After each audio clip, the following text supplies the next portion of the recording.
Sixth Sem Mathematics Term 1 Chapter 1 Properties of whole numbers பற்றி நம்ம பார்க்க போகிறோம். ஃபஸ்ட்டு நம்ம இது வரைக்கும் எப்படி தான் படிச்சிருப்போம்னு பார்த்தீங்கன்னா நேச்சுரல் நம்பர்ஸ்னால் பேசிக்காக படிச்சிருப்போம். நேச்சுரல் நம்பர்ஸ்னால் என்னென்னு பார்த்தீங்கன்னா கவுண்டிங் நம்பர்ஸ். இப்போ நீங்கள் எந்த ஆப்ஜெக்டை நீங்கள் கவுண்ட் பண்ணுறதா இருந்தாலுமே நீங்கள் வந்து ஒன்றுலேருந்து தான் ஸ்டார்ட் பண்ணுவீங்க. இப்போ 10 ஆப்பிள் இருக்குன்னா 0ல இருந்தாலும் எல்லாம் ஆரம்பிக்கிட்டே மேக்ஸிமம் 1 தான். 1 2 3 4 அப்படி தான் என்ன ஆரம்பிக்கிங்க தவிர 0லேருந்து எண்ண மாட்டீங்க. ஸோ இப்படிப்பட்ட கவுண்டிங் நம்பர்ஸை தான் நம்ம என்ன சொல்லுவோம் பார்த்தீங்கன்னா நேச்சுரல் நம்பர்ஸ்ன்னு சொல்லுவோம். சிம்பிள் பார்த்தீங்கன்னா கேபிட்டல் Nன்னு சொல்லிட்டு சொல்லுவோம். இப்போ அது என்ன ஹோல் நம்பர்ஸ்னால் என்னென்னு பார்த்தீங்கன்னா இதே நேச்சுரல் நம்பர் செட்டு கூட, அதாவது 1 2 3 இப்படி போய்ட்டு இருக்கு பார்த்தீங்களா, இதே செட்டு கூட எக்ஸ்ட்ராவாக 0 நம்ம சேர்த்து சொல்லக்கூடிய நம்பரை தான் பார்த்தீங்கன்னா ஹோல் நம்பர்ஸ்ன்னு சொல்லுவோம். ஸோ அதுதான் பார்த்தீங்கன்னா ஹோல் நம்பர்ஸ். அப்போது the natural numbers including 0 is called whole numbers. இந்த சிம்பிள் பார்த்தீங்கன்னா Wன்னு சொல்லுவோம் நம்ம, கேபிட்டல் W. ஸோ இதுதான் whole numbers. இப்போ பாருங்கள் ப்ராப்பர்ட்டிஸ் ஆஃப் whole numbers. ஸோ ஒரு 4 ப்ராப்பர்ட்டி உண்டு ஹோல் நம்பர்ஸுக்குன்னு. ஸோ அது என்னலான்னு பார்ப்போம். ஃபஸ்ட்டு ப்ராப்பர்ட்டி பார்த்தீங்கன்னா கம்யூட்டேட்டிவ். அது என்ன சார் கம்யூட்டேட்டிவ் ப்ராப்பர்ட்டி அப்படின்னு கேட்டிங்கன்னா, இப்போ 2 நம்பர் நீங்களே எடுத்துக்கிங்களா, 3 + 5 சொல்லிட்டு ஒரு நம்பர் எடுத்துக்கோங்க. ஸோ இந்த 2 நம்பரும் ஒரு ஆன்சர் என்னவாக இருக்கும், 8ஆக தான் இருக்கும். 3 + 5 8ன்னு தெரியும். இதை மாற்றி ஆட் பண்ணி பாருங்கள். 5 ஃபஸ்ட்டு போட்டு 3 2வது போட்டு பாருங்கள். இப்படி போட்டு பார்த்தீங்கன்னா என்ன வரும், 5 + 3 8 தான். ஸோ அப்போது இது போல என்ன தெரியுது, 3 + 5 = 5 + 3 தட்ஸ் = 8ன்னு சொல்லிட்டு தெரியுது. நல்லா கவனிச்சுக்கோங்க. 3 + 5 ஆட் பண்ணாலும் 8 தான், 5 + 3 ஆட் பண்ணாலும் 8 தான். அப்போ 3 + 5 that is equal to 5 + 3 that is equal to 8 தானே. ஸோ இதுதான் கம்யூட்டேட்டிவ் ப்ராப்பர்ட்டி. அதாவது நம்பர்ஸை எப்படி ஆட் பண்ணாலும் உங்களுக்கு என்ன தான் வரும், சேம் ஆன்சர் தான் வரும். ஸோ இதுதான் பார்த்தீங்கன்னா கம்யூட்டேட்டிவ் ப்ராப்பர்ட்டி. அதாவது இது சம் 2 நம்பர்ஸ் ஏபி வந்து ஏதோ 2 நம்பர்ஸ் தட்ஸ் ஈக்குவல் டு மாற்றி ஆட் பண்ணாலும் என்ன செய்யும், பிஏ ஃபஸ்ட்டு போட்டுட்டு ஏ 2வது வச்சாலும் என்ன தான் செய்யும், 2 சேமாக தான் வரும். ஸோ இதுதான் பார்த்தீங்கன்னா என்னது கம்யூட்டேட்டிவ் ப்ராப்பர்ட்டி. இது வந்து மல்டிப்ளிகேஷன்லேயும் வரும், 2 இடத்துல வரும். உங்களுக்கு மொத்தம் 4 பேசிக் ஆப்ரேஷன்ஸ் உண்டு, plus minus into division, addition subtraction multiplication division அப்படி சொல்லிட்டு நம்ம எல்லாமே தெரியும். இதில் பார்த்தீங்கன்னா நம்மளுக்கு வந்து அடிஷன் சாட்டிஸ்ஃபை ஆகிரும், மல்டிப்ளிகேஷனுமே சாட்டிஸ்ஃபை ஆகும். நீங்கள் பாருங்களேன், 2 × 2 என்னது, 2 × 3 எடுத்துக்கோங்க, டிஃப்ரெண்ட் நம்பர்ஸ் எடுத்துக்கோங்க, அப்போ தான் புரியும். 2 × 3 என்னது 6 தான். மாற்றி மட்டும் பண்ணி பாருங்கள், 3 × 2வும் என்னது தான் 6 தான். சேஞ்ச் ஆகுமா, ஆகாது. ஸோ அப்போது மல்டிப்ளிகேஷன்லேயும் என்ன தான் செய்யுது, சேமாக வரதான் செய்யுது. ஸோ இதுதான் பார்த்தீங்கன்னா உங்களுக்கான கம்யூட்டேட்டிவ் ப்ராப்பர்ட்டி. நெக்ஸ்ட் ப்ராப்பர்ட்டி பார்த்தீங்கன்னா அசோசியேட்டிவ் ப்ராப்பர்ட்டி வேறு ஒன்றுமே இல்லை. இங்கே நம்ம 2 நம்பர்ஸ் எடுத்தோம், இங்கே 3 நம்பர்ஸ் எடுப்போம். So a + b + c that's equal to a + b + c. இதில் எப்படி நம்ம டிஃபரன்ஸ் பார்ப்போம்னு பார்த்தீங்கன்னா 3 நம்பர் சேமாக தான் இருக்கணும்னு தெரியும். இந்த இடத்துல ப்ராக்கெட் போட்டோம், இது இந்த இடத்துல ப்ராக்கெட், அவ்வளோதான். அதாவது இப்போ ஃபார் எக்ஸாம்பிள் ஒரு 3 நம்பர்ஸ் எடுத்துக்கிறேன், 3 5 7 இந்த 3 நம்பர்ஸ் எடுத்துக்கிட்டேன்னு வச்சுக்கோங்களா. ஃபஸ்ட்டு 3 + 5 + 7 இந்த ப்ராப்பர்ட்டி படி எழுதுகிறேன். ஃபஸ்ட்டு நான் லாஸ்ட்டுன்றதுக்கு ப்ராக்கெட் போட்டுக்கிறேன், இதுக்கு அடுத்தது பார்த்தீங்கன்னா ஃபஸ்ட்டுன்றதுக்கு உள்ளதுக்கு ப்ராக்கெட் போட்டுக்கிறேன். நம்ம போனஸ் ரூட் கான்செப்ட்லேயே படிச்சிருப்போம், எப்படி இருந்தாலுமே ப்ராக்கெட்டை ஃபஸ்ட்டு சால்வ் பண்ணுங்கள். ஸோ ப்ராக்கெட்டை ஃபஸ்ட்டு சால்வ் பண்ணுங்கள். 3 + 5 + 7 என்னது 12. இது பார்த்தீங்கன்னா 3 + 5 8 8 + 7. ஸோ ரெண்டு ஆன்சர் என்ன தான் வரும், இதுவும் 15 தான். 3 + 12 15 தான், 8 + 7 15 தான். ஸோ ப்ராக்கெட்டை மாற்றி போட்டு அடிஷன் பண்ணாலுமே பார்த்தீங்கன்னா ப்ராக்கெட்டை தான் மாற்றி தான் போட்டிருக்கோம், பட் பார்த்தீங்கன்னா கரெக்டான ஆன்சர் வருது. ஸோ இந்த ப்ராப்பர்ட்டி இப்படி தான் சாட்டிஸ்ஃபை ஆகும். இது அடிஷன்லையும் மல்டிப்ளிகேஷன்லையும் சாட்டிஸ்ஃபை ஆகும்.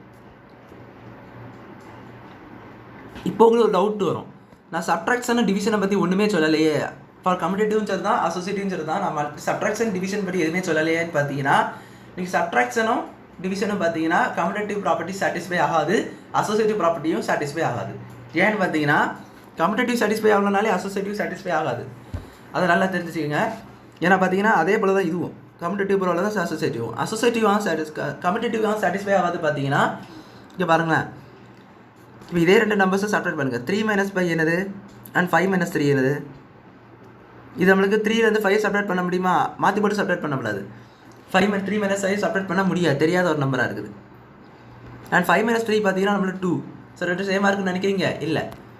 ஸோ அதனால தான் என்ன செய்யாது, சாட்டிஸ்ஃபை ஆகாது.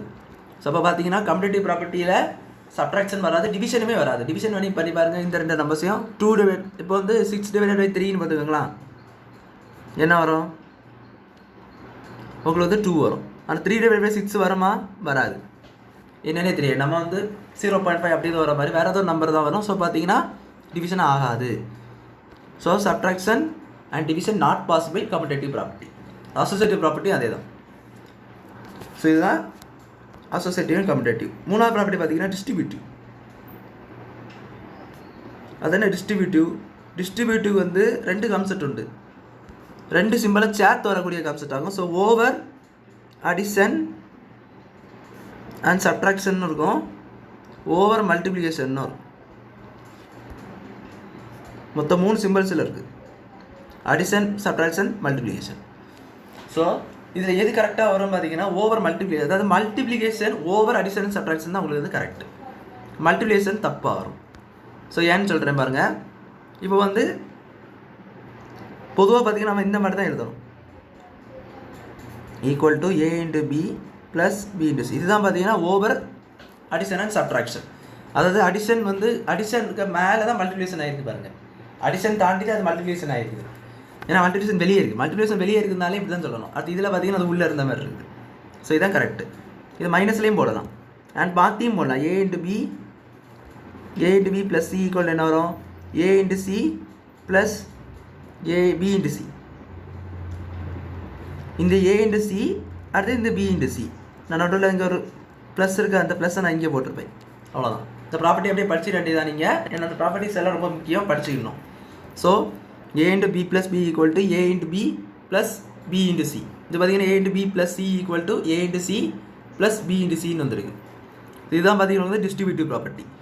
சப்ட்ராக்ஷன்லேயே போடலாம், அந்த இடத்துல மைனஸ் போட்டு செய்யணும், அவ்வளோதான். ஸோ இது பார்த்தீங்கன்னா சப்ட்ராக்டிவ் டிஸ்ட்ரிபியூட்டிவ் ப்ராப்பர்ட்டி. மல்டிப்ளிகேஷன்லேயே வராது பார்த்தீங்கன்னா இப்படி ஒரு ப்ராப்பர்ட்டி பாசிபிள் கிடையாது. Not equal to a plus B into B plus, இந்த மாதிரி ப்ராப்பர்ட்டி எல்லாம் பாசிபிள் கிடையாது. ஸோ அதனால தான் அது வந்து நாட் ஓவர் மல்டிப்ளிகேஷன் வராதுன்னு நான் சொன்னேன். So over addition and subtraction, multiplication over addition and சப்ட்ராக்ஷனில் தான் வரும். அண்ட் மல்டிப்ளிகேஷன் ஓவர் அடிஷன்லேயும் வரும், சப்ட்ராக்ஷன்லேயும் வரும்.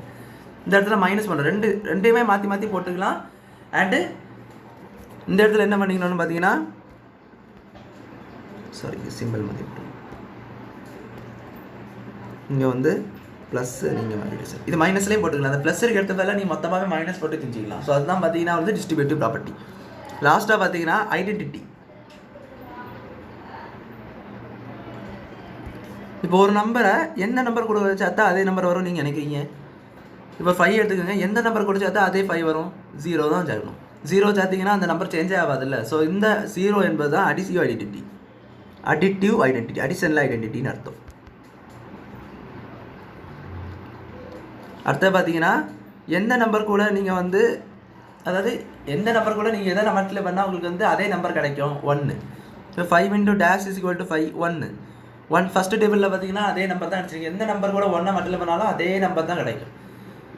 ஸோ அதுதான் பார்த்தீங்கன்னா இதுதான் மல்டிப்ளிகேட்டிவ் ஐடென்டிட்டி. 1 பார்த்தீங்கன்னா மல்டிப்ளிகேட்டிவ் ஐடென்டிட்டி. 0 பார்த்தீங்கன்னா அடிட்டிவ் ஐடென்டிட்டி. ஸோ அப்போது நம்மளுக்கு டோட்டலி பார்த்தீங்கன்னா 4 ப்ராப்பர்ட்டிஸ் ஹோல் நம்பர்ஸில். ஸோ என்ன பார்த்தீங்கன்னா கம்யூட்டேட்டிவ், அது a plus B equal to B plus. எந்த 2 நம்பரை ஆட் பண்ணாலும் அதை மாற்றி ஆட் பண்ணாலும் சேமாக தான் வரும். மல்டிப்ளிகேஷன் பண்ணாலும் எந்த நம்பரை நீங்கள் மல்டிப்ளை பண்ணாலும், எந்த 2 நம்பரை நீங்கள் மல்டிப்ளை பண்ணாலும் அதை மாற்றி பண்ணாலும் என்ன தான் செய்யும், அதே நம்பர் தான் வரும்.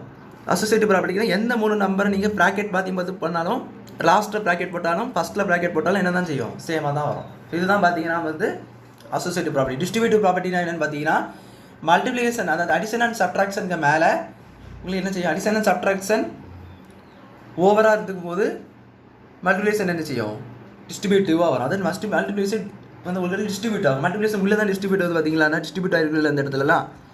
இதுதான் டிஸ்ட்ரிபியூட்டிவ் ப்ராப்பர்ட்டி, அதாவது பேர டிஸ்ட்ரிபியூட்டிவ்.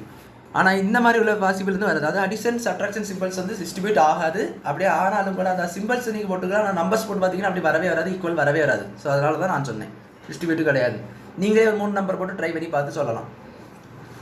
அண்ட் ஐடென்டிட்டி பார்த்தீங்கன்னா எந்த நம்பர் கூட நீங்கள் வந்து ஒரு நம்பர் ஆட் பண்ணிங்கன்னா அதே நம்பர் கிடைக்குன்னு பார்த்தீங்கன்னா 0 என்ற நம்பர் கூட நீங்கள் ஒரு நம்பர் ஆட் பண்ணிங்க. ஃபார் எக்ஸாம்பிளுக்கு 5 கூட நீங்கள் எதை ஆட் பண்ணிங்கன்னா உங்களுக்கு 5 தான் வரும், 0 தான். 0 ஆட் பண்ணால் மட்டும் தான் உங்களுக்கு 5 வரும். அதே போல் மல்டிப்ளிகேஷனில் பார்த்தீங்கன்னா எந்த நம்பரில் நீங்கள் மல்டிப்ளை பண்ணால் உங்களுக்கு அதே நம்பர் வரும். அதாவது 5 கூட எக்ஸாம்பிளுக்கு 5 கூட நீங்கள் வந்து 1 நீங்கள் மல்டிப்ளை பண்ணால் மட்டும்தான் 5 வரும். அப்போ அந்த 1 தான் என்னது மல்டிப்ளிகேட்டிவ் ஐடென்டிட்டி. 0 பார்த்தீங்கன்னா அடிட்டிவ் ஐடென்டிட்டி. ஸோ அவ்வளோதான் அந்த ப்ராப்பர்ட்டிஸ் புரிஞ்சுட்டுன்னு நினைக்கிறேன். தேங்க்யூ.